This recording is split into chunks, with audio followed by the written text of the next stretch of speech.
Well, welcome back. I want to talk about the phrase trust the process. It involves steps, right? It involves the journey. It implies, right, you're at a starting point and there's a destination, there's a goal, there's a place or a time that you want to be. You're striving to reach. And goal setting is a part of it, but the focus of trusting the process, I'm not sure if I understand it completely, to be honest with you. I say it a lot. I think I practice it, but I want to break down what does it really mean? And how does it really work? What are the steps that enable us to utilize, quote, the process, and what does it mean to trust it, to believe in it, as opposed to not, right? So for me, trusting the process means you are in a place and time on a continuum that leads to, let's say, that end goal, that objective. And inside of it, it implies some doubt, right? Because why are you motivating yourself to, quote, trust the process? Why are you directing yourself to that? I think because in any given moment along that continuum, right, we have setbacks. We fall short of where we think we should be or where we want to be, or maybe we're just so kind of deep in the process that we're not sure if where we how we are proceeding, where we're going is the right direction, is the right way. And so trust the process as a phrase is a bit of encouragement to just keep going. You've got to not really trust the process. You've got to trust yourself. You've got to believe in yourself that you have the ability and the skill, the know how to move forward, to push yourself in the direction that you need to move in order to achieve those goals, in order to get where you want to be. So what is the process then? I see it as steps. It just little steps. Like the way I envision it is I'm here, I want to get here, and I'm walking my way to that place and time, to that objective. And each step is its own little mission, right? And so by trusting the process, I think we're also encouraging or reminding ourselves to be present, to be in the moment, to kind of take our eye off the prize per se and just focus on the elements and do those elements in the best way possible. So that the end result, the product, the goal, what we're hoping to achieve, that will come naturally as a result of doing every element, all the steps along the way to the best of our ability. So when I encourage, for example, myself or my students to trust the process, I'm encouraging them first and foremost to trust themselves, to believe in themselves, but then to look at their situation and kind of their direction. Are they moving in a way that seems logical, plausible, reasonable, that direction with that energy, it's going to take you to the destination you hope to achieve. All of this reminds me of when I used to teach Romeo and Juliet. And I point out to the students as we begin the play, it starts where the chorus, that is, one individual comes out and he basically recites a sonnet, 14 lines. By the eighth line, if you just kind of read it carefully, he already tells you what's going to happen at the end. Shakespeare, I think, was quite genius in giving you the spoiler, saying the kids are going to die because they're star-crossed, because their families are so deeply embedded in this hatred and this feud. They will fall in love, and despite everything that they seem to do, their destiny is basically to die at the end of the story. Now, Hollywood blockbuster, this is like faux pas number one. This is how not to write the script. You want those spoiler alerts. You want to have the audience clinging to the last moment, waiting for that moment, as if the entire trajectory and development of the story pivots and results in one quintessential moment. I mean, it's one way of telling a story, right? I think Shakespeare had a more sophisticated approach because instead of waiting for the what to happen at the end of the story, by giving you that, he causes you to focus on the why and the how, which I think is more sophisticated. I think it's more intellectual. I think it's deeper, right? To look at the process, look at the steps that got us there. I I give you that structure because it really captures, I think, how especially society kind of conditions us to think, right? Everything needs to lead up to, X result by X moment in time. Don't get me wrong. I mean, that's strategy. That's how you achieve goals and in different facets of life. You need to have these things done by a set period of time. But when we're not talking so much about projects per se, getting my kitchen remodeled, rather when we're talking about just, I think, day-to-day life, wherever we are and wherever we'd like to be, by all means, giving yourself this trajectory, this direction with kind of timestamp really helps keep a sense of urgency in our pace, in our steps, right, towards that goal line. That being said, when we're not so objective driven, when we're just kind of looking at stages, these swaths of time in which we find ourselves, for example, high school, right? I'm a high school teacher, and so time is is extremely relative to the day, the week, the unit, the novel we're in, the time allotted due to outside circumstances, um, to the year, right? We begin in August and we finish in June. That is the year, and once you begin, boy, you don't get off that roller coaster ride until that last day of school in June.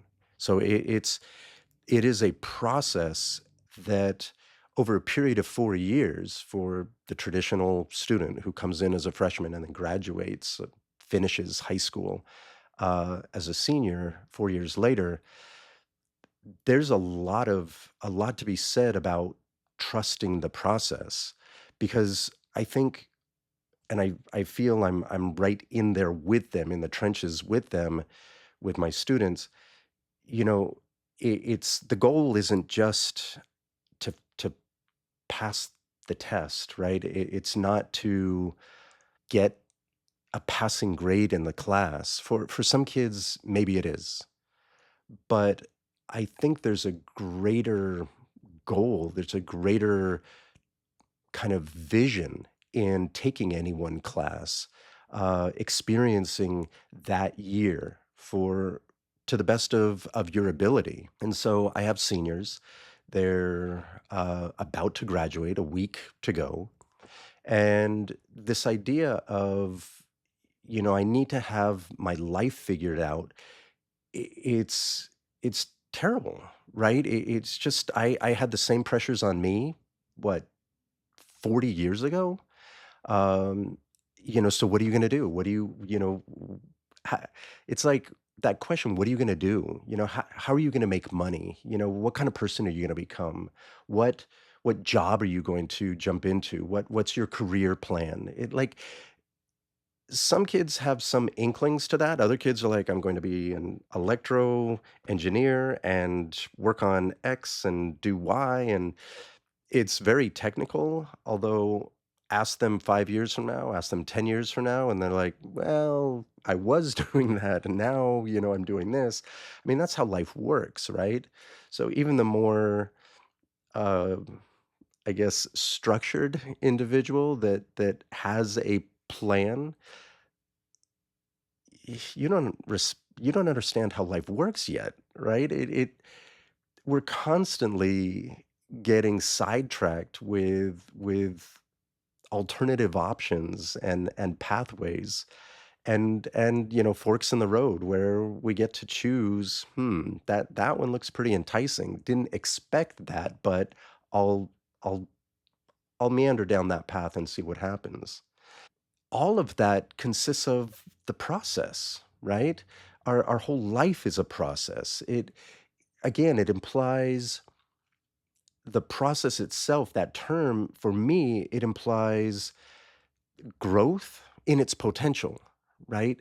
It implies growth, it implies uh, acquisition of skill and experience, know how, maturity, experimentation, screwing up, like, just really not doing well, and then suddenly gaining traction, right? And climbing out of those holes that we dig or that we're shoved into or fall into, and climbing ourselves out and really prospering and excelling and realize, oh, that's one of those traps that I fell into a while back, and now I know how to identify it and navigate around it.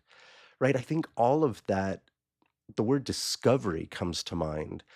All of that discovery is part of the process. And so, you know, trust the process, trust yourself. And therefore, I think it also suggests you have to have an open mind to discovering your new abilities, your shortcomings, your strengths, the natural gifts and tendencies that where you naturally, right, just kind of thoughtlessly excel and do well in, and aligning all of those forces in such a way that it's not step by step in some segments of the process, but I mean, you really can take leaps and bounds, right? When we align all of those mental, physical, experiential faculties, get them all, you know, lined up, there's such an efficiency in productivity, in movement, in um, your mental agility to navigate, problems, adversity, difficulties, and keep charging forth. Trusting the process involves trust.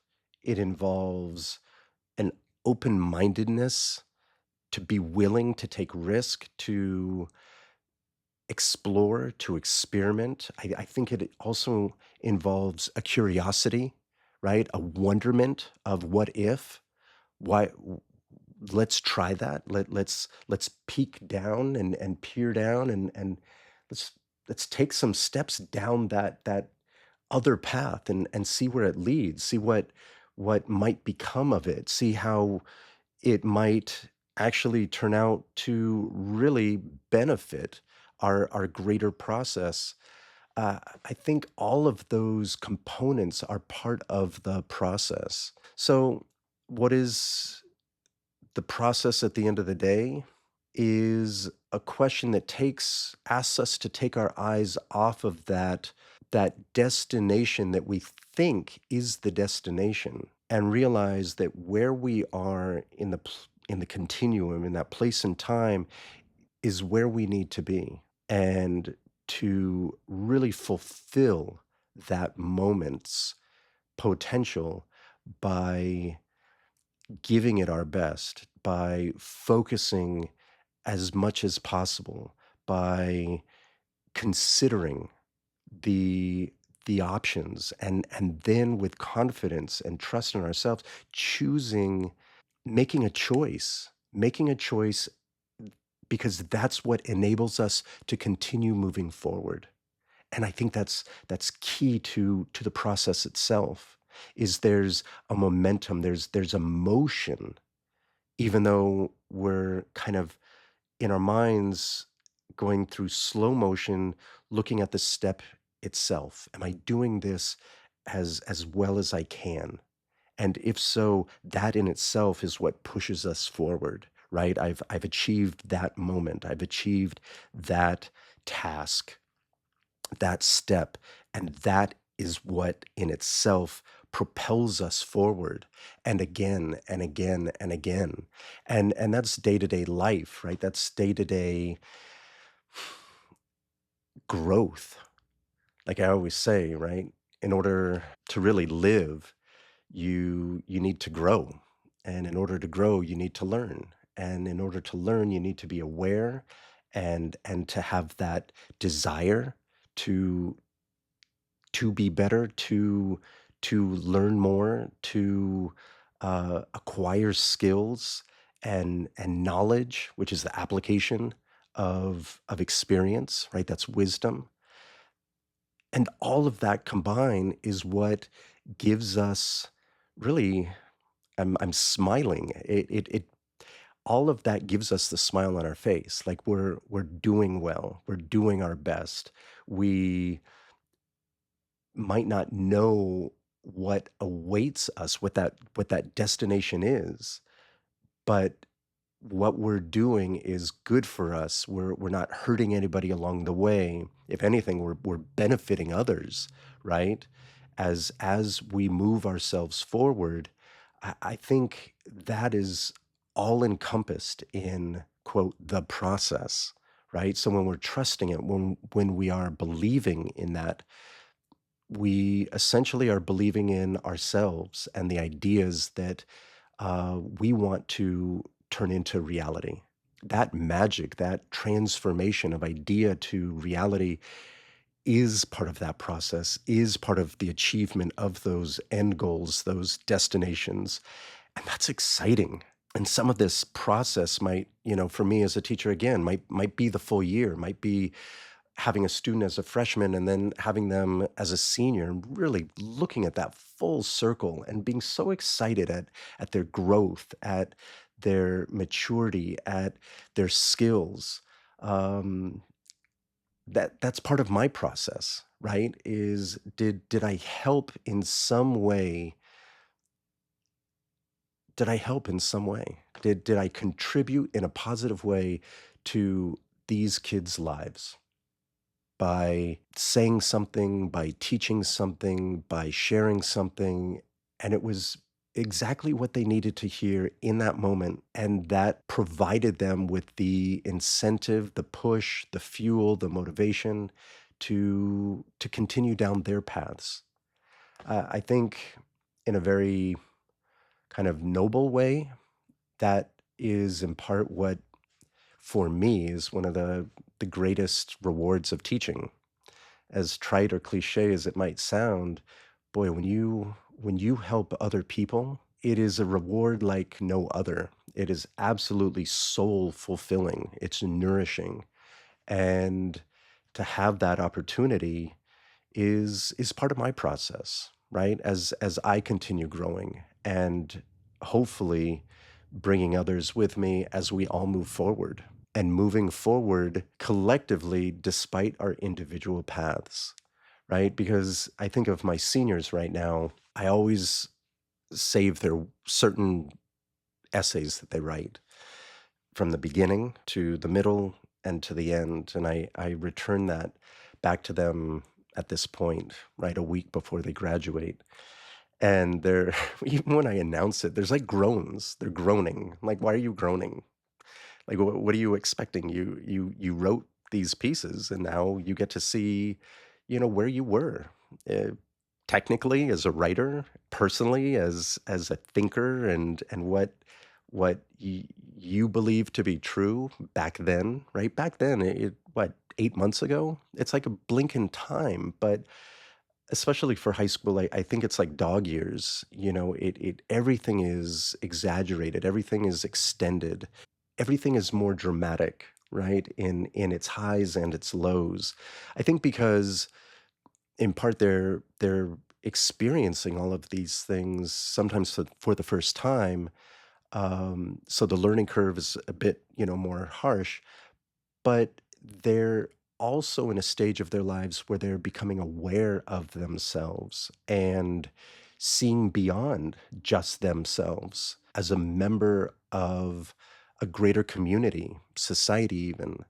And that ability to reflect and compare and contrast gives them more depth, gives them greater understanding, gives them more happiness and more sorrow, right? Ignorance is bliss. But I think in these stages, at least in my classroom, I strive to, I encourage everybody to be extremely conscious.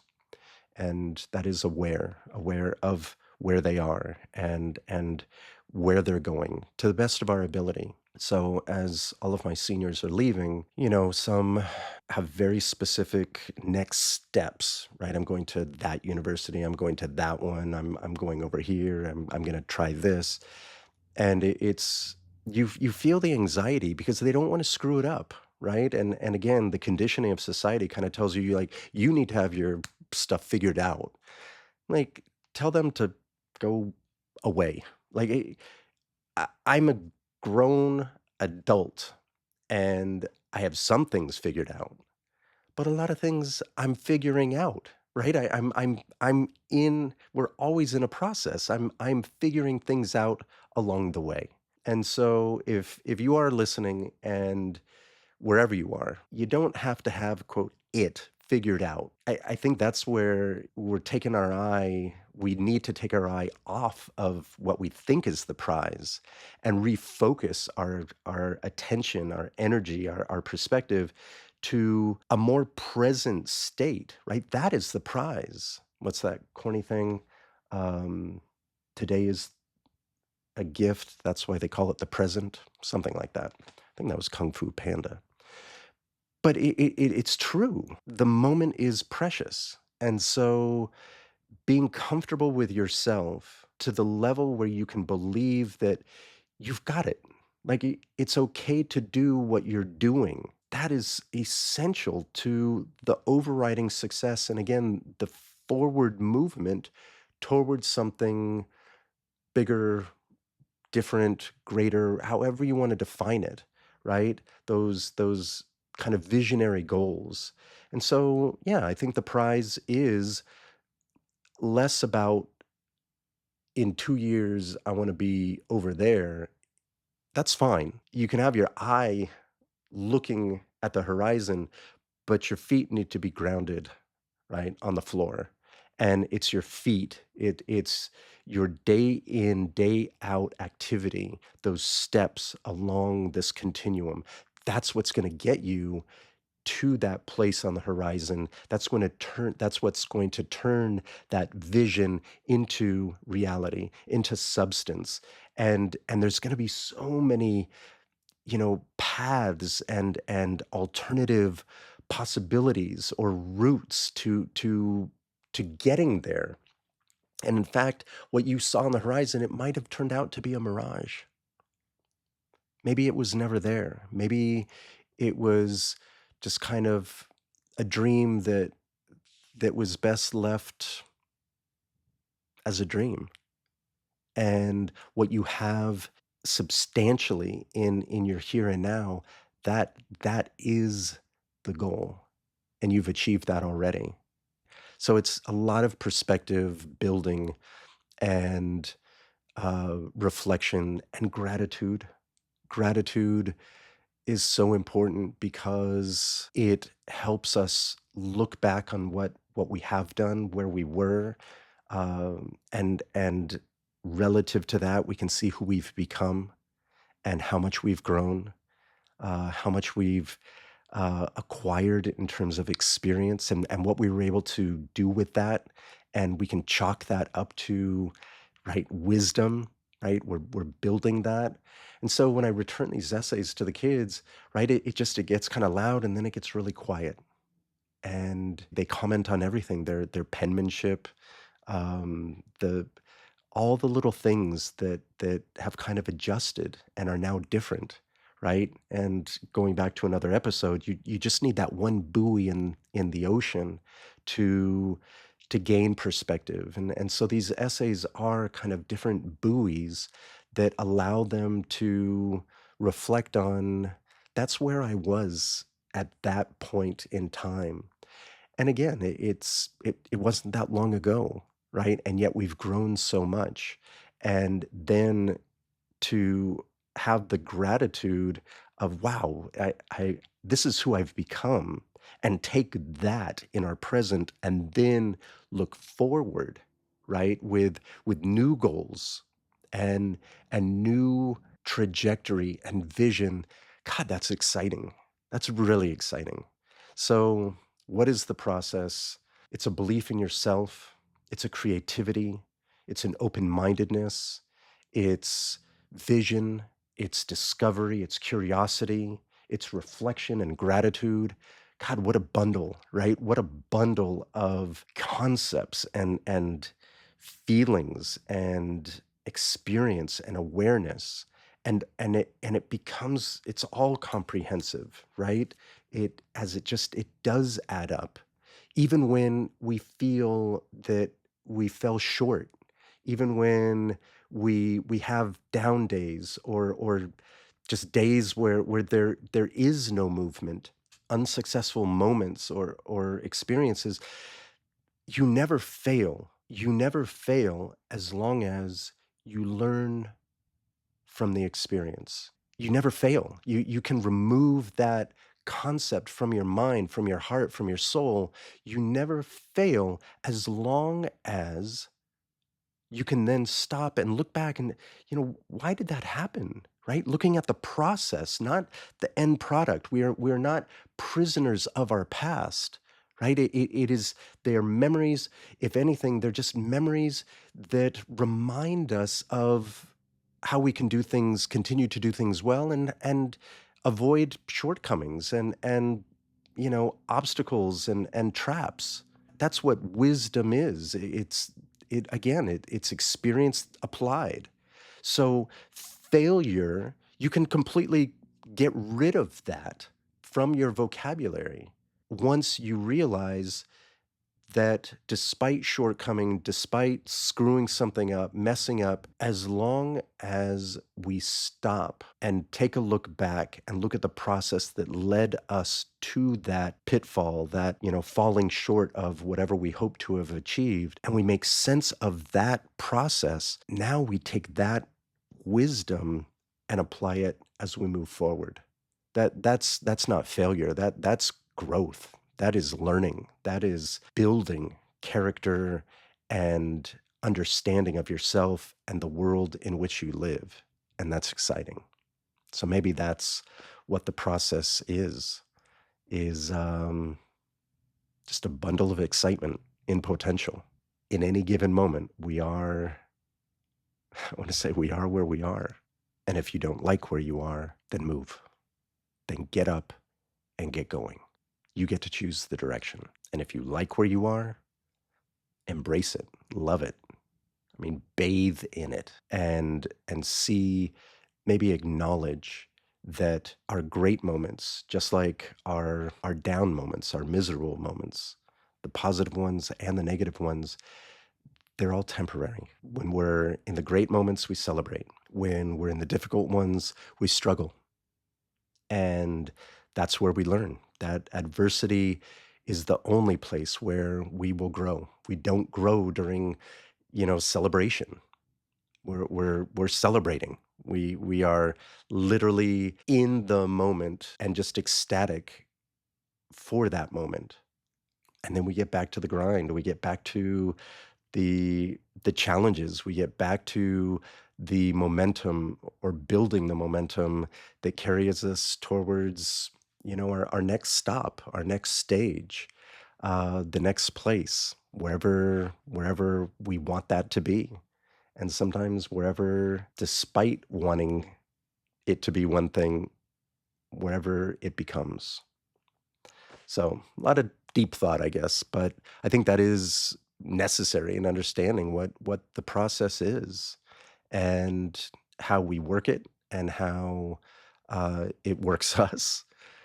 By understanding it, it does help us really navigate our lives, right? Day in, day out, by periods of time and by stages in our lives. So, hope this was helpful. I hope you're in a good place in your process. And even if you're not, understand this is where the growth occurs. This is where the struggle and the fight and the strength emerges when you get through this process, this moment in the process. You look back and be like, you know what? I learned some stuff. I learned some stuff about me, about other people, about the situation, and and that's what life is all about. So whether you're dealing with adversity, you'll get through it, or you're celebrating, and I think both can happen at the same time. That it's a whole nother concept to explore. But wherever you are, I hope you're well. Take care.